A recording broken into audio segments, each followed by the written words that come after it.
donc, nous devons ne pas aimer le monde. Nous devons aimer Dieu. La Bible dit tu aimeras Dieu de tout ton cœur, de toute ton âme, de tout ton esprit. C'est-à-dire l'amour que Dieu nous demande de lui, c'est un amour exclusif, un amour total. Dieu veut qu'on l'aime de tout notre cœur, de toute notre âme, de tout notre esprit. C'est-à-dire que de la même manière, tu aimes une jeune dame, une jeune fille, et que tu es prêt à tout faire pour la voir, à tout faire pour la posséder. Tu penses à elle, tu l'écris par WhatsApp, tu l'appelles matin, midi, soir. Tu veux être avec elle, tu ne veux pas la laisser, tu veux toujours la voir. Et quand tu la vois, tu es content, tu es heureux, tu veux toujours marcher. C'est la même chose que Dieu nous demande. Dieu veut que nous l'aimons.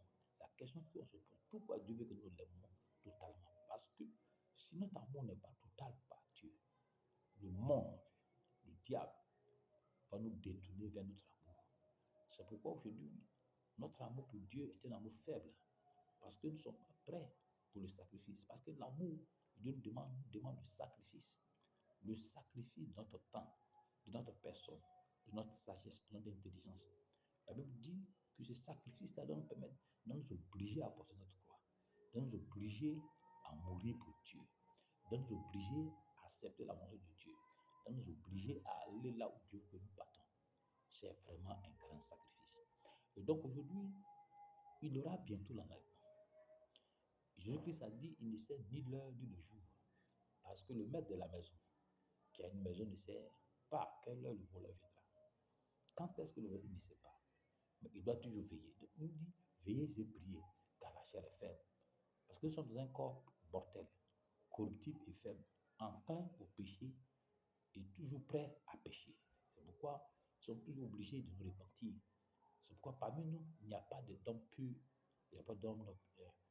Ils sont tous des êtres souillés par le péché.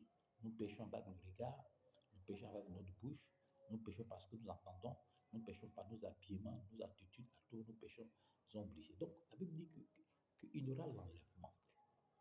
Il y aura l'enlèvement. Parce qu'il y aura deux retours de Jésus. Le retour pour l'enlèvement. Quand il viendra enlever son église sans tâche, ni ride, irréprochable et irréprochable.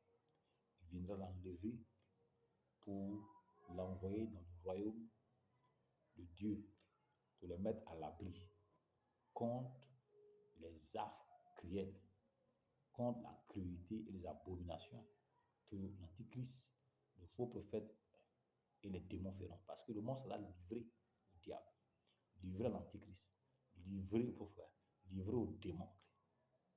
Le mal sera à son paroxysme. Des gens vont faire des choses horribles et abominables.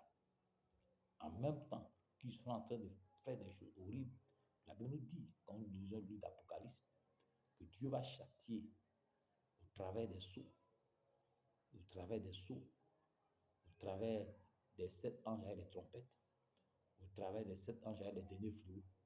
Dieu va juger la grande Babylone. Dieu va juger les hommes au travers de toutes sortes de cataclysmes.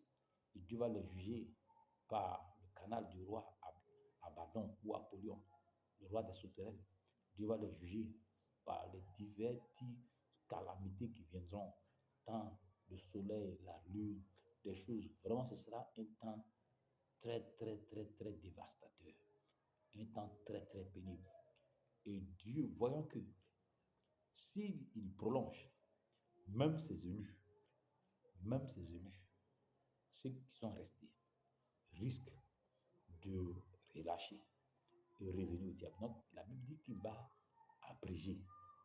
Il va simplement abréger pour 7 ans. 7 ans, c'est-à-dire 7 ans de souffrance, de calamité, mais qui sera très difficile. Donc, mes frères, vraiment, il faut que nous soyons à l'abri. Menons une vie pure. Repentons-nous de tous nos péchés. Ne jugeons plus pour ne pas être jugés. Ne critiquons plus pour ne pas être critiqués. Ne maudissons plus pour ne pas être maudits. Ne nous moquons pas des autres. Parce que personne n'est pur. Nous ne devons plus juger, nous ne devons plus critiquer, nous ne devons plus calomnier, nous ne devons plus nous moquer de qui que ce soit. Nous sommes tous des pécheurs. Et le seul qui est législateur et juge, c'est Dieu. Et nous devons que notre oui soit oui, notre non. Donc nous devons nous préparer à l'enlèvement, car nous ne savons pas quand il viendra. Même si tu meurs en l'enlèvement de la pureté, ton âme sera sauvée. C'est pourquoi nous devons nous lever dans la prière, dans le jeûne, dans la lecture de la parole. Nous devons faire l'œuvre pour laquelle il nous a appelés. Es-tu évangéliste? Fais l'œuvre de l'évangéliste. Es-tu apôtre? Fais l'œuvre de l'apostolat. Es-tu docteur? Enseigne. Es-tu pasteur? Encadre.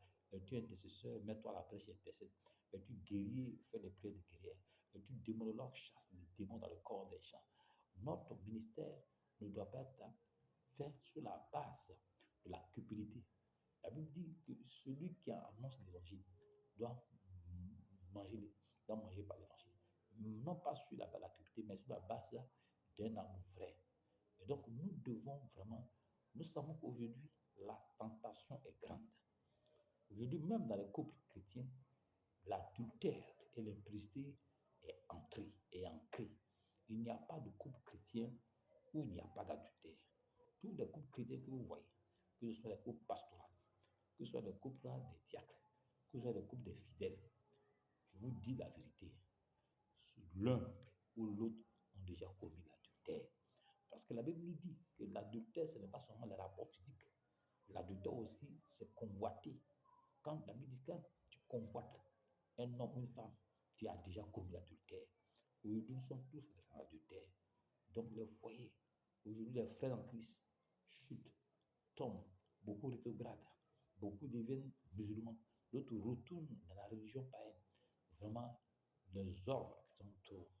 Et beaucoup sont inquiets, beaucoup sont abattus. Mais Dieu nous dit de prendre courage. Parce que la même souffrance est imposée à nos frères dans le monde. Nous cherchons aujourd'hui la prospérité, la richesse, la gloire. Dieu nous donnera. Dieu nous libérera. Si c'est une malédiction familiale qui est à la base, il brisera.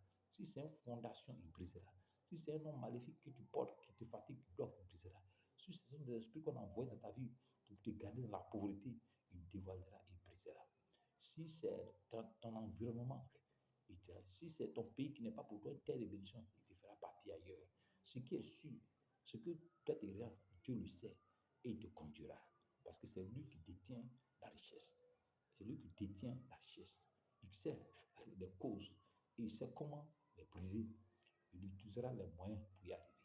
Donc, mes frères et sœurs, nous devons rechercher le salut. Nous devons ne pas suivre le monde. Aujourd'hui, le monde entier est en train d'aller vers la perte.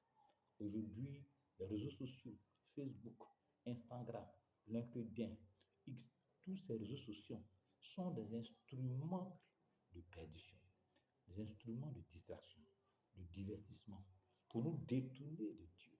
Car nous passons plus de temps devant ces choses-là que devant la parole de Dieu, devant la prière de jeûne.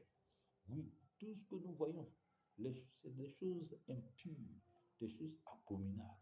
Il n'y a aucune instruction dessus. Oui, nous voulons être comme les gens du monde. Nous n'avons pas besoin d'être comme les gens du monde. Nous devons être comme Dieu le veut. Nous devons être purs, saints. Nous ne devons pas chercher à ressembler aux gens du monde. Nous ne devons pas chercher à les ressembler tant pour notre façon de faire et de nous comporter. Nous devons suivre Dieu. C'est pourquoi je prie véritablement ce soir que Dieu soit avec nous. Nous ne devons plus nous accuser. Aujourd'hui, l'ennemi a mis dans l'église un esprit d'accusation. Nous nous accusons les uns les autres. Nous nous critiquons. Nous nous calomnions. Nous sommes jaloux les uns les autres. Nous sommes haineux. Nous sommes rancuniers. Nous sommes palabreux. Et l'ennemi est heureux parce que là où il y a la division, l'ennemi règne. Le diable règne. Et là où il y a la division, il y a la mésentente des palabres. La pauvreté, la misère règne. Et rien n'avance de nous. Nous devons marcher d'un même cœur, une même pensée, une même unité. Nous ne devons plus rendre mal pour mal ou un jour pour un jour. Nous devons bénir au contraire. Ça, c'est là Dieu nous a appelés. Nous ne devons pas suivre les gens du monde. Notre rapport avec les gens du monde doit être de leur annoncer l'évangile. Et à côté de ça, leur montrer l'amour de Dieu, oui, par les actes sociaux, par la bienveillance, par la bienfaisance, par une attitude aimable et affable. Nous devons leur montrer qu'ils sont chrétiens. Nous ne devons pas nous mêler de leurs œuvres. Aujourd'hui, les chrétiens sont distraits par les ballons, par la politique, par beaucoup de choses. Oui, qui nous distrait. Nous devons revenir à l'essentiel. L'essentiel, c'est de mener une vie pure, sans tache ni ride. Si ça dépend d'être en paix tout le monde et de faire connaître Christ à ceux-là qui ne connaissent pas et de mener une vie droite. Nous devons être un modèle. La Bible dit que nous sommes le sel de la terre. Nous ne devons pas être cachés sous le boisseau. Nous devons briller. Notre vie doit briller dans ce monde des ténèbres. Notre vie doit briller dans ce monde de païens. Notre vie doit être un exemple. Aujourd'hui, les gens deviennent de plus en plus méchants, mauvais, traitent, critiquent, et de Dieu a fait beaucoup de choses. Mais nous avons l'autorité. La Bible dit que Dieu nous a donné l'autorité. Dans le livre de Luc 10, 10, nous avons l'autorité sur Satan, sur les dominations, sur les principautés et sur toute la puissance de l'ennemi. Et rien ne pourra nous nuire. C'est à nous de tous l'autorité et de dominer.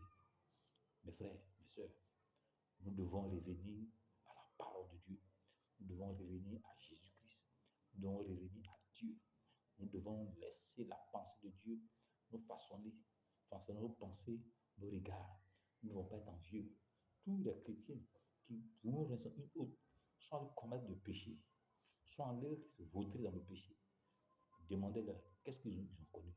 Ils ont connu malheur, maladie, malédiction, prison, destruction et déchéance.